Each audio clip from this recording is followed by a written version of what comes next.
welcome na nga dito sa ating Heart to Heart. Ang inyong programang pinakaabangan tuwing pananghalian. Kasama nga po ang inyong lingkod, Kuya Poy. At ito na nga ang matindihan nating Love Question of the Day. Kapatid, ito ang tanong natin, ha? Nalaman mong crush na crush na crush ka rin ng crush mo, pero may boyfriend o girlfriend ka na. Ano ang gagawin mo? Wrong timing, ano? Pero sana naman hindi wrong timing ang inyong mga sagot. Nalaman mong crush na crush ka at posibleng mahal ka na nga rin ng crush na crush mo rin. Pero may boyfriend o girlfriend ka na. Ano nga ba ang gagawin mo? Sige na, join na sa ating Love Question of the Day. Nakapag-share na ba ang lahat? Ay, mag-share na nga po kayo na mag-share. Hindi lamang po ng pagkain na nakahain sa inyong hapag. Kasama ang inyong mga kapamilya. Kasama rin ang inyong mga kaibigan. Kasama ang inyong mga kaopisina na pumunta kayo sa kainan pero may baon siya. Palakpakan po natin sila. Lalo na yung mga lutong bahay, ano? Yung mga pabaon ni Mrs., pabaon ni Mister, o kaya yung tira kagabi na nanghihinayang dahil baka hindi magalaw na, di ba? Enjoy ang pag-share at syempre, i-share din natin ang ating live stream for today. Paano nga ba may share ang live stream? Kuya Poy, nakikinig po kasi ako sa radyo dito sa 92.3 True FM, nakikinig ako dito ganyan lamang rin po ang inyong hahanapin. Ulitin natin yun. Nabulol ako ron. Ganyan lamang din po ang inyong itatype sa inyong mga Facebook. Okay? Hanapin ang 92.3 True FM sa Facebook.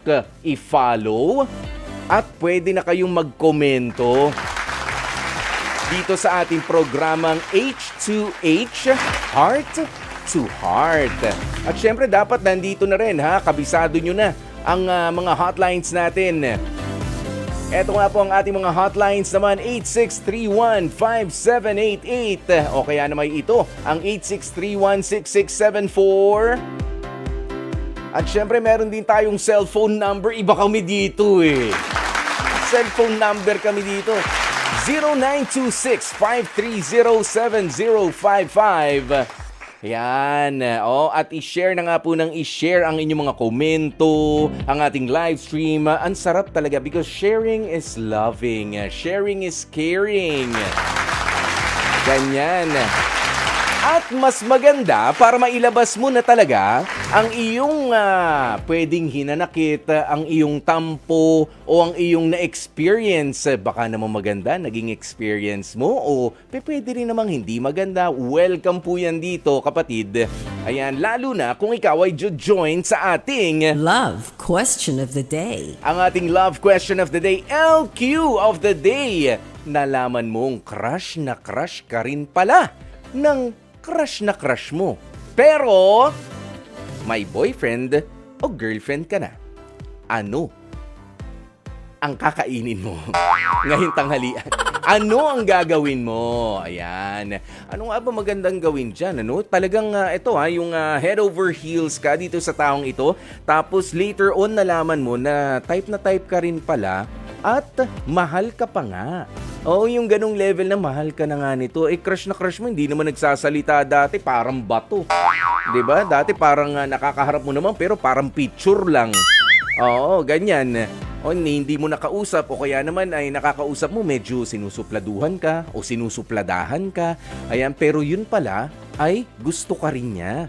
Tapos, nun in a relationship ka na, tsaka mo nalaman, Kuya Boy, gusto niya rin ako. Yun lang.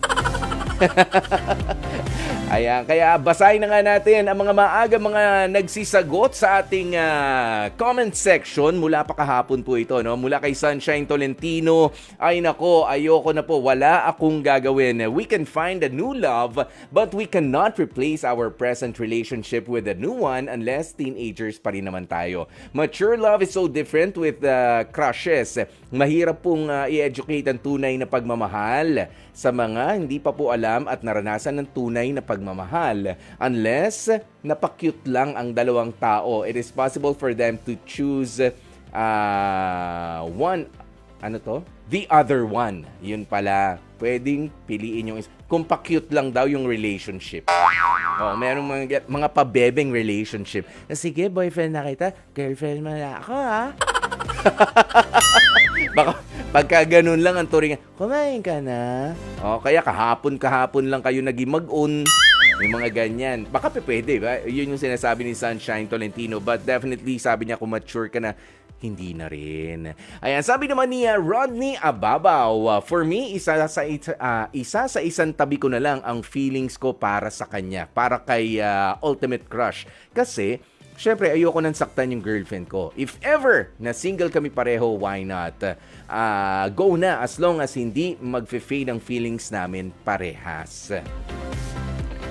Playing it safe, Rodney. Playing it safe. Ayan, si Cero Gonzales naman, ang kanyang, sabi niya, malalaman ko na crush ako ng crush ko.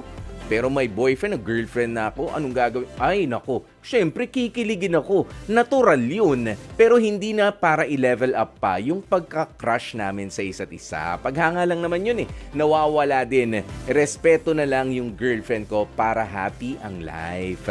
Ayan, buti pa si Seryo, no? Totoo, syempre kikiligin ka. Yung iba sabihin, ay, may boyfriend, girlfriend na ako. No, hindi ko na-entertain, tsaka hindi na ako kinikilig. Excuse me.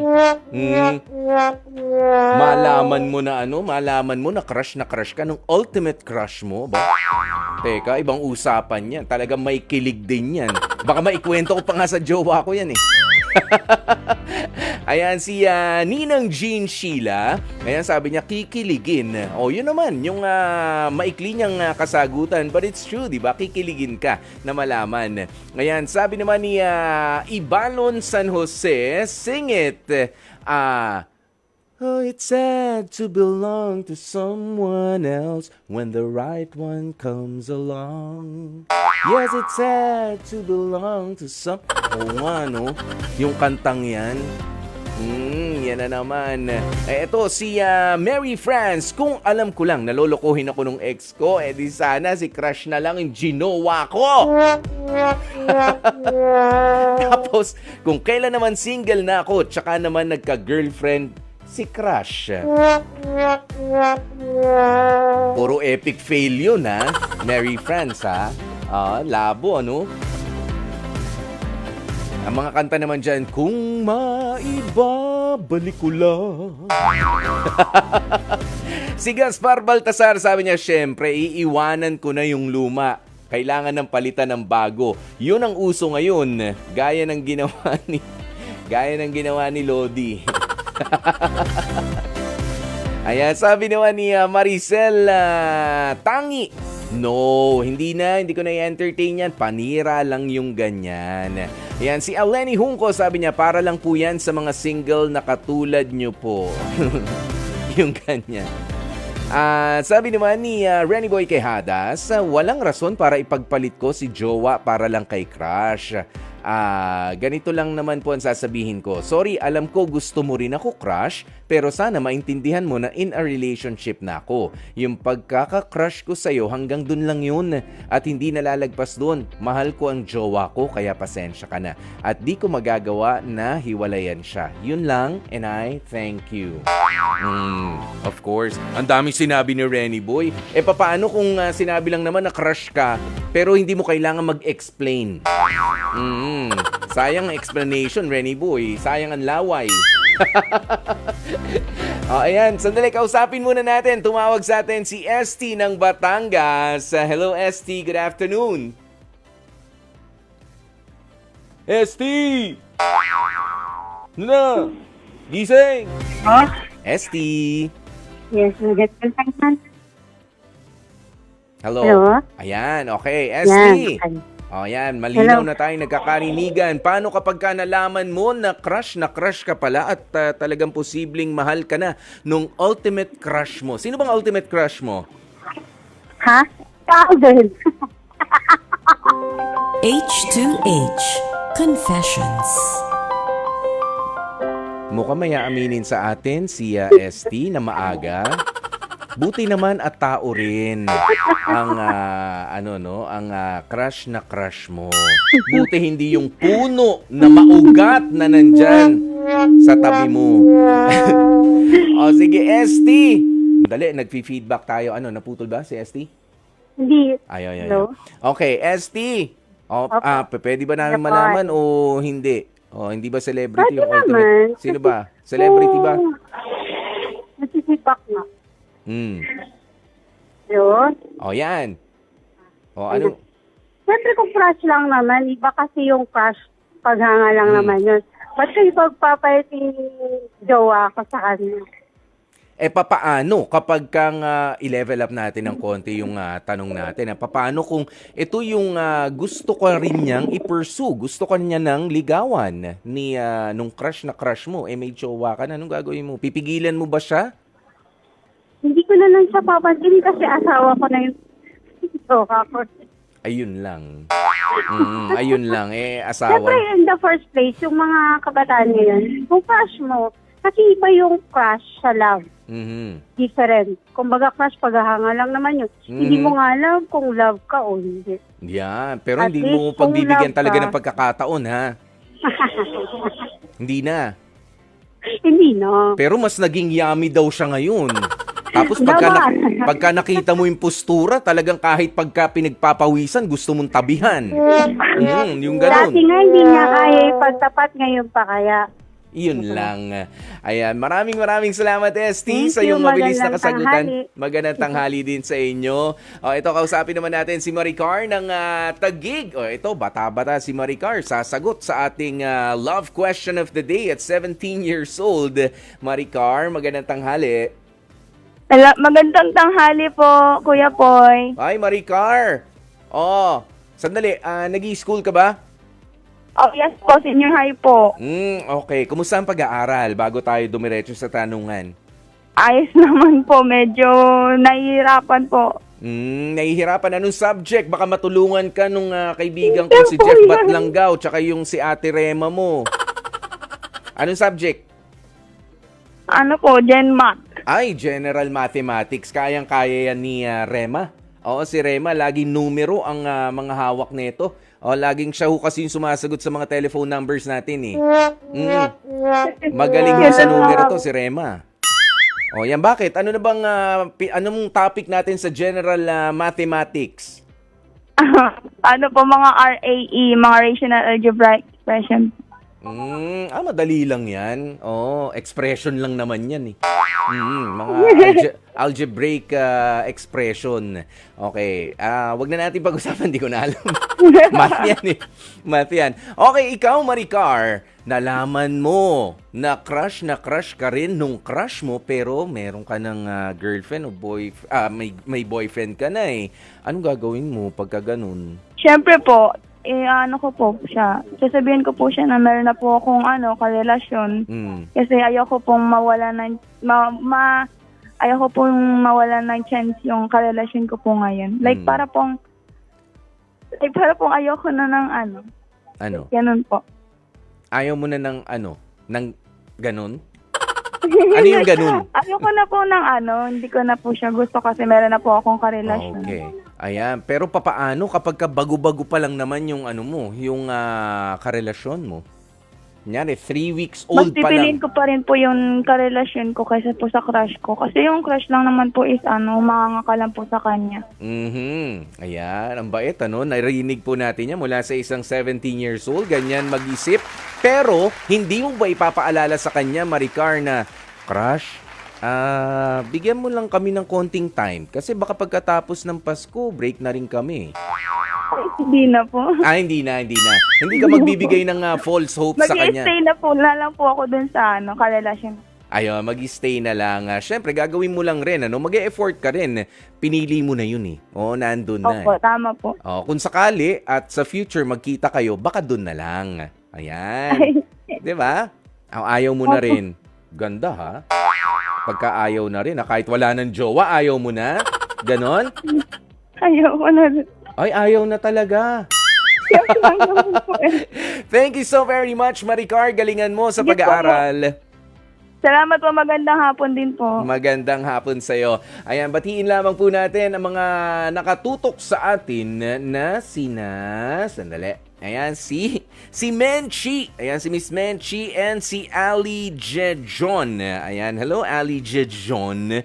Ayan, at si Menchi, maraming salamat po sa inyong pagtutok. At syempre, batiin din natin itong nakikinig sa atin dito yan sa Mandaluyong, ang Revamped Hair Salon. Oo, Revamped Hair Salon sa Mandaluyong. Si May Perez ay nandyan kasama sina Greta, Jazz and Ate Rose. Hello po sa inyo. Magandang tanghali sa mga nasa Revamped Hair and Salon Mandaluyong. Ano na ba ang latest chika dyan? Mula sa inyong mga mula sa inyong mga parokyano na nag-aakyat na mga kwento. Ayan, at syempre, ito, basa lamang tayo at i-acknowledge natin na marami sa ating mga nakikinig online. Sina Zenaida Hernandez, thank you so very much. Si Regine, sabi ni Regine, ay nako, ano naman po kung crush ka na ng crush mo noon. Pero para sa akin, mamahalin ko yung boyfriend o girlfriend ko. Ayan, ipapakita ko sa crush ko noon na mahal ko ang karelasyon ko para magsisi siya na hindi niya ako pinansin dati. Che! May gigil pa, Regine. Hindi naman ganun. Ayan, sina Rosalina Dalangin, Ruth Claire Reyes, thank you. Jessa Campillanos, Lotlot Balanong. Ayan, Ate Lotlot, maraming salamat. Sina Abigail Enriquez, Shimer Escabas. Ayan, lunch na tayo, Kuya Poy. Homemade pork menudo. Wow! Sarap. Sino to? Ayan, sina Roberto Ignacio. Pakibati naman po. Ayan ang mga dating guru ko, sina Caris Carino, Minette Fernando, kasi may mga bago na silang tutorial center malapit sa dating paaralan ko na nagbukas. Ayan, salamat po sa inyo mula sa Pasay City. Ayan, thank you so very much. Sino pa? Ayan, at syempre, nakikinig sa atin na Emilio.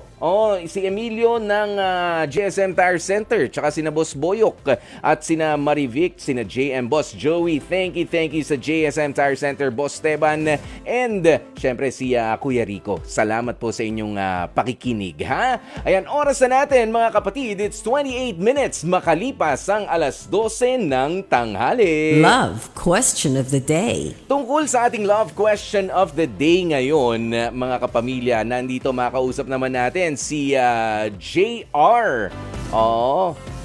Nalaman mong crush na crush ka na rin ng crush mo. Nga lang, may jowa ka na eh. Ano bang gagawin? JR ng Santa Cruz. Halika nga, ano bang sasagot mo naman, JR? JR? Hello po. Hi, magandang tanghali sa iyo, JR. Yung totoong Magandang tanghali din po. yung totoong sagot yung hindi ka nakikita ni jowa kung sasagot. Yung natural na reaksyon mo, JR, anong gagawin mo? Crush na crush mo to, ultimate crush. Nagulat ka, crush din ako, type din ako, may pag-asa maging kami. Pero teka, may girlfriend ako eh.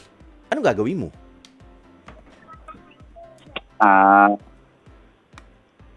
Para sa akin po ay doon na lang, focus na lang ako sa girlfriend ko. Kuya Poy.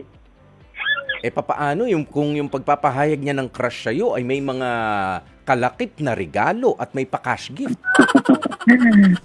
Okay lang po yun, Kuya Poy. Hindi naman po realistic na tao tayo. Ang kailangan po natin yung tunay na pagmamahal talaga. Ayan. At syempre, yung pag-o-offer niya sa'yo ng pagmamahal niya, JR, nandun na. Ipapakilala ka na sa pamilya niya kasama yung magulang. Ganun katindi. Para lang ipaalam sa'yo na seryoso siya, na gustong-gusto na kita, JR. Pero sir kasi, may nauna po kasi eh. May nakapagpa-reserve na. Opo. Yun may lang. May nagmayari na kasi eh. Paano kung nangyari ang lahat ng eksenang ito, JR? Paano lang sitwasyon lang. Meron kayong samaan ng loob nung nauna, nung karelasyon mo? Hindi naman po siguro basihan yun, Kuya Poy. Kasi kaya naman ayusin po yun. Saka mahirap kasi gawin nating rebound yun eh. Okay. Galing naman. Ganyan ganyan kami mga lalaki, di ba, JR? Ang iniisip, nung iba, stick to one tayo. Stick to one tayo. Stick to one ho kami mga lalaki, di ba, JR? Kung sinong kaharap namin babae, amin yun. Ay, di ba ganun yun? Mali ba? Mali. Mali Kuya Poy. Mali ba? Mali. Stick to one. Okay. Stick to one. Ibig sabihin, kahit nasan lugar tayo, isang babae ang minahal natin, isang babae lang ang ikikwento natin sa iba. Tama, Kuya Poy. Kung meron mang iba, secret na lang. Mali na naman! Pero hindi, wag niyong gagawin yun. Tama yan, yung mga sinabi ni JR. Ikaw ba, JR, meron ng asawa? May girlfriend? Paano? May asawa na po ako, nasa abroad po. Yan, batiin mo nga siya, sabihin mo sa kanya, hindi kita ipagpapalit. Kahit na yung crush ko ay magka-crush pa sa akin. Go ahead, JR. Shout out po sa aking asawa dyan sa Middle East. Nag-iisa ka lang sa puso ko palagi. At huwag kang mag-alala. Tiwala lang. Yan, at hiling ko, JR, magkaroon na siya ng pangalan, ha? Meron ba siyang pangalan na ginagamit ngayon? Daisy po, Daisy. Ano na? Princess Daisy. Princess. Tama?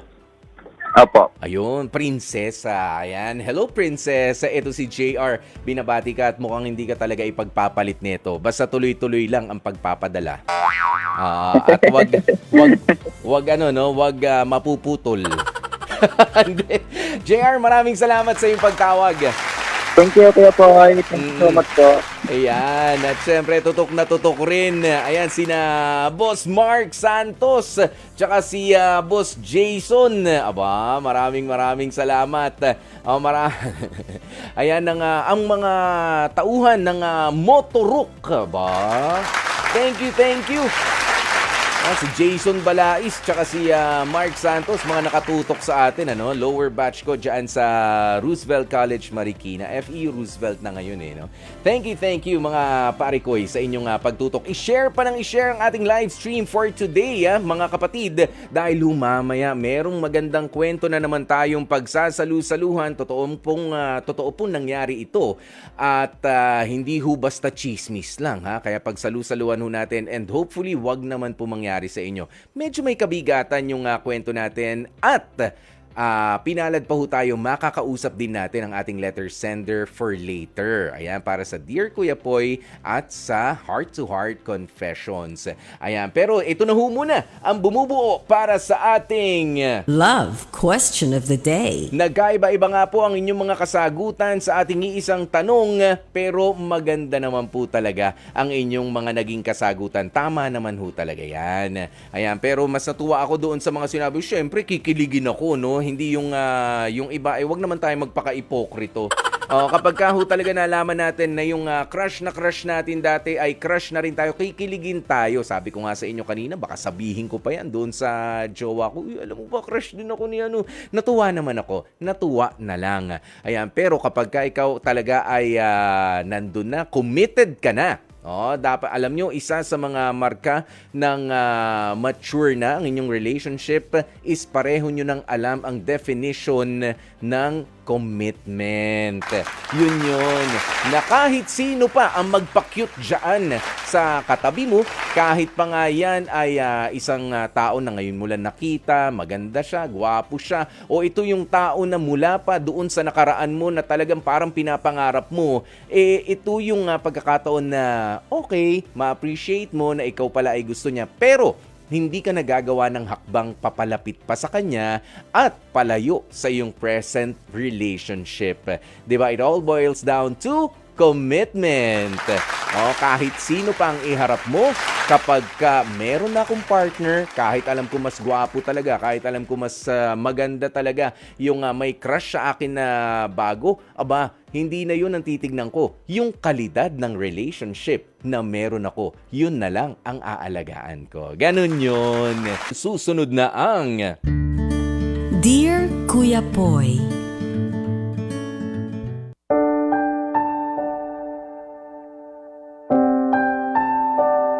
Dear Kuya Poy, magandang araw sa inyo at sa mga tagapakinig ng Heart to Heart.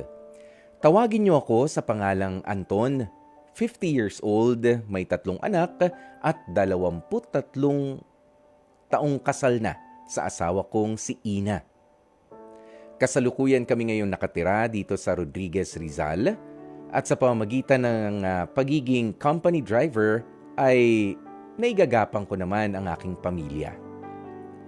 Kuya Poy, inaamin ko na sa loob ng higit 2 dekadang pagsasama namin ng aking asawang si Ina, ay nasa estado ako ngayon ng pagkalito. Totoo. Inaamin ko na sa loob ng 2 dekadang yun, ay hindi mo masusukat ang tibay ng isang relasyon.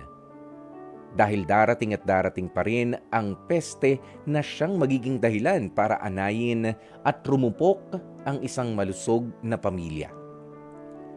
Nagsimula ito noong unang beses akong niloko ng sarili kong asawa. Matapos ko siyang subaybayan sa payo na rin ng isang kaibigan. Dito nga ay napag-alaman kong may milagrong ginagawa si Ina. Kuya Poy, kitang-kita ng 2 mata ko na may kasama siyang ibang lalaki habang lumalabas ng mall at dahil sa bugso ng damdamin ay hindi ko napigilan ang sarili kong masuntok ang lalaking kinakasama niyang o kasakasama niya noon. Masakit isipin na nangyari pero dahil may 3 kaming anak at labis-labis ang pagmamahal ko kay Ina ay nagawa ko siyang patawarin saka muli kaming nagsimula. Pero ang insidenteng yun na akala ko ay hindi na mauulit pa, ay isang tawag ang sumambulat sa mukha ko mismo. Sa tono ng pananalita ng kausap ko ay galit na galit ito, pero ang pinagtataka ko kung sino nga ba yung kausap ko. Napatiklop na lamang ako sa tanong ng babaeng kausap ko matapos kong marinig sa kanya kung asawa ko raw ba si Ina. Dahil ayon sa kanya ay kinakalantari umano ng aking asawa ang mister nito. Sa ikalawang sunod na pagkakataon ay iniputan na naman ako ng misis ko sa ulo, Kuya Poy. Pagka-uwi ko sa bahay ay agad kong binuksan ang phone ni Ina at dito nga ay nakita ko sa Telegram ang usapan ng lalaking kinalolokohan niya. At lalo pang ang uminit ang ulo ko matapos kong mabasa ang tawagan nilang dalawa na love. Ayon sa nabasa ko, plano pala nilang magkita kinagabihan kaya naman nagawa kong komprontahin si Ina. Kahit huling-huli na sa akto, Kuya Poy, ay mariin niyang itinatanggi ang akusasyon sa kanya. Pero sa huli, umamin din ito ng kanyang kabulastugan. Ang kwento ng misis ko, nakilala niya ang pangalawang karelasyon niya sa Cubao. Isa palang habal-habal driver ang lalaking ito. At sa tindi ng galit ay pinaalis ko siya sa aming tahanan. Pero dahil humingi nga ng tawad si Ina, wala na naman akong nagawa kundi ang patawarin siya at bigyan muli ng pagkakataon. Hindi naman naging madali ang lahat dahil pangalawang beses na ito nangyari sa akin. At para masigurong nagbago na nga talaga ng tuluyan ng asawa ko ay kinakailangan kong makita ang pagbabago sa kanyang sarili. Pero Kuya Poy, sinayang ito ni Ina dahil 3 buwan na ang nakalilipas ngayong taon ay umulit na naman siya sa panlalaki niya. And this time, baby o B ang tawagan nila ng ikatlong lalaki niya. Kumbaga bingong-bingo na talaga sa akin. Ang akala ko kapag pinatawad ko na ang misis ko ay magbabago na siya ng tuluyan. Mula nang mahuli ko si Ina sa ikatlong panlalalaki niya ay nananatili pa rin kaming magkasama sa isang bubong kasama ang aming mga anak na para bang walang nangyari. Kuya Poy, hindi ko alam ang gagawin ko at palaisipan pa rin sa akin kung saan ako lulugar. Nang buksan ko ang phone ni Ina ay kinakausap pa rin pala niya ang kanyang lalaki at pansin ko pa rin ang pagbubura niya ng messages. Sa totoo lang, litong-lito na ako ngayon, Kuya Poy. Pakiramdam ko para akong nabaldado. Dahil ang misis ko na dapat nakatuwang ko ay siyang naging dahilan pa para malagay sa alanganin ang aming buong masayang pamilya. Malungkot man ang storya at salubong ko ngayong Pasko ng 2023, sana ay dumating na ang pagkakataon na mapagtanto ni Ina ang kasalanan na nagawa niya at tuluyan na siyang magbagong buhay. Maraming salamat sa ganitong klase ng programa dahil nagiging daan kayo para pag-usapan ng ganitong klase ng mga issues at usapin sa pamilya. May kurot man sa inyong mga puso ang aking storya, sana rin ay may nakuha kayong aral. Lubos na gumagalang, Anton. At sa oras na ito, kausapin na nga natin at kumustahin ang ating letter sender na si Kuya Anton. Kuya Anton, nandiyan ka na, kumusta? Hello po, magandang tanghali po, Kuya Poy. Gusto ko talagang sabihin na magandang tanghali, kaso parang dun sa pagkakakwento mo sa mga nangyayari sa iyo, Kuya Anton, parang hindi ba bagay, ano? Pero maraming salamat for sharing your story. Kuya Anton, kailan nag-umpisa na magkaganito si Mrs.? Nag-umpisa po siya nung nagtatrabaho siya bilang HR sa isang mall. Sandali, HR pa siya noon? Opo, HR Coor. Okay.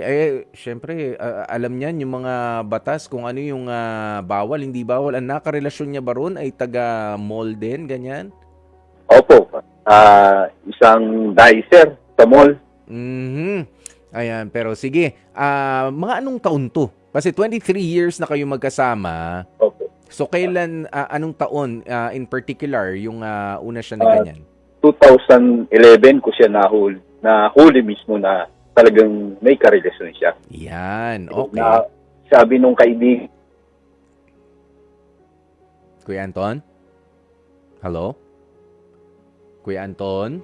Yan, nawala po sa linya natin si Kuya Anton. Ayan. Kuya Anton, medyo nawala ka paglabas ng mall, kitang-kita ng dalawang mata ko. Ayun sila, magkasama. Oo, hindi naman ba ito yung tipo na nagkasabay lang, ganyan, o magkaakbay talaga? Hindi po. Siya yung sinasabi ng babae. Talagang inakbayan ng lalaki yung asawa ko. Ayan, okay. Malinaw na merong something. Hindi lang sila basta magkaibigan na nagkasabay lang, ano?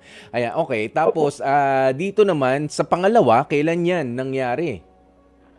Last year po yan, July. Yung pangalawa?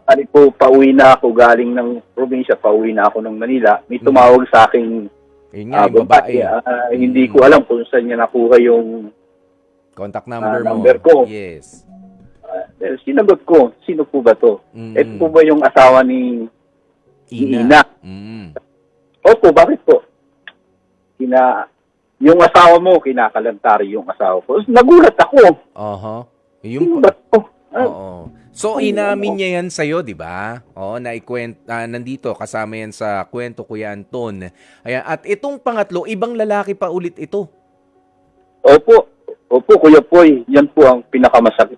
Dahil kahit po, Kuya Poy, magkatabi kami sa higaan. Kaut niya, kachat niya yung lalaki. I love you sila. I love you. Napakasakit, Kuya Poy. Ang ginawa sa akin. Pero yung galit ko, tinitimpi ko kasi nandun po ang mga anak ko. Ayaw ko silang maapektuhan. Pero alam po yan ng mga anak ko. Ayaw ko lang makitang nag-aaway kami. Kuya Anton, nakikita mo yung exchange of message nila at wala na siyang pakialam kung makita mo pa ito? Hindi po, tinatago pa. Yung talagang lock ng cellphone niya, hindi ko po alam. So, pinabuksan ko po yun sa anak ko. Sabi ko, anong password ng cellphone ng mama mo? Tinanong ko na gano'n. Sinabi sa akin ganito. Pagka natutulog na o tulog na siya, ino-open ko yung cellphone. Ayun, yung goodbye. Goodbye, be. I love you, be. Sayang, be. Kasal ka. Okay. Papel lang naman yan, eh. Hayaan mo nga yan. Basta tayo nagmamahalan. Ang sakit, Kuya Boy. Kuya Boy, tanggapin yun. Kuya Anton, 23 years. That's 23 years. Oo, ay. Kuya Anton, hinga lang tayo na malalim, ano? Ano yung napag-uusapan nyo ngayon ni Ina? Saan na ba papunta yung relationship ninyo? Dahil it seems like parang ayaw niya na. Opo. Ako gusto ko po, buo ang pamilya ko. Napakahirap po. Nakita ko sa kanila. Napakahirap ng hiwa-hiwalay ang pamilya. So, ayusin pa rin niya. Umayos siya sa buhay niya. Kasi handa ko siyang patawarin. Basta umayos siya. Ilang beses na kami nag-usap. Ang sabi niya sa akin, magbabago na siya, babaguhin niya na yung buhay niya. Nagtitiwala ako doon sa sinasabi niya. Yeah. Alam mo, Kuya Anton, bago niya. Alam mo, Kuya Anton, ano, mukha naman nagbabago itong si Ina. Nagbabago pero hindi binabago yung buhay niya. Ang binabago lang yung karelasyon niya. 'Di ba? Doon sa tatlo na magkakaiba. At talagang last year yung isa tapos alam mo ayaw na niya. Ikaw ba alam ko ang idea of ng ng isang buong pamilya ay nandyan pa rin yung totoong ina, nandyan yung totoong ama, pero ikaw look at what's happening to you. At 50 years old, you have to take care of yourself also, Kuya Anton, ha? Kasi kung lagi na lamang galit, kung laging pagtitimpi ang nasa dibdib mo, hindi naman sa tinatakot kita, may mga health risks yung ganyan. Okay? You have to take care of your heart. Alam mo, pag-usapan yung mag-asawa kung talagang ayaw na niya. Hindi ako advocate ng pero nang hiwalayan, pero kapag ganyan, wala nang respeto sa iyo yung asawa mo. 'Di ba? Habitual na yung kanyang pangangaliwa. Pag-usapan niyo na lang yung maayos na pakikipaghiwalay. Of course, walang maayos sa pakikipaghiwalay. Ang pakikipaghiwalay lalo masakit 'yan doon sa mga taong gusto sanang maisalba pa. Pero sana tignan mo rin, Kuya Anton, from the first time na nahuli mo siya noong 2011 hanggang nitong very recent last year and as ngayon, 'di ba? Ngayon may nangyayari pa rin ganyan. Habitual na 'yan. Hindi pwedeng maging sa nakikita ko parang nino-normalize mo na lang just for the sake na buo yung pamilya ko. Para lang masabi mo at makita ng ibang tao na buo yung pamilya ko, nandito ang nanay ng mga anak niya, andito ako, pero no. Kuya Anton, ang maganda para sa mahirap kasi kapag para kang bomba na sasabog na lang. Okay? Sasabog na lang isang araw, baka mas matindi pa ang mangyari sa iyo. Kaya sana pag-isipan nyo na at least, 'di ba, magpakananay na lang siya dun sa mga anak ninyo kung hindi niya na kaya magpakaasawa para sa iyo. Sana maging bukas na rin yung isipan mo roon. Are you open sa ganun, Kuya Anton? Opo. Open po ako sa mga ganyan. Kasi alam mo, mas maganda, mas kailangan ka ng mga anak mo na malusog ang pangangatawan, malusog ang kaisipan, ha? Hindi pa pwedeng hayaan mong yung mga basura at kababuyan at kawalan ng respeto nitong asawa mo ang magdikta. Magdikta ng mga susunod mong gagawin. If you have to maging co-parents na lang kayo doon sa mga bata, umalis na siya dyan, mas maigi pa yung ganun. Okay? Opo. Salamat ayusin niyo yung pag-uusap ninyo at yung init ng ulo, ha? Wag na. Balang araw, baka pati mga anak ko, itakwil ako magalit sa akin dahil sa tinatanggap ko pa rin yung magulang nila. Ilan taon na ba yung mga bata? Yung anak ko po, 23. Yung pangalawa ko, 19. Okay. Then yung pangatlo, 10. Grade 5 siya ngayon. Yan, meron ng sarili mga disposisyon sa buhay, yung lalo na yung dalawang nauna. At alam mo, ang unang kakausapin mo yung asawa mo, kung paano nyo kakausapin yung mga anak ninyo. kung sakaling hindi na talaga mapagkakasundo kasi wala na siyang respeto sa'yo.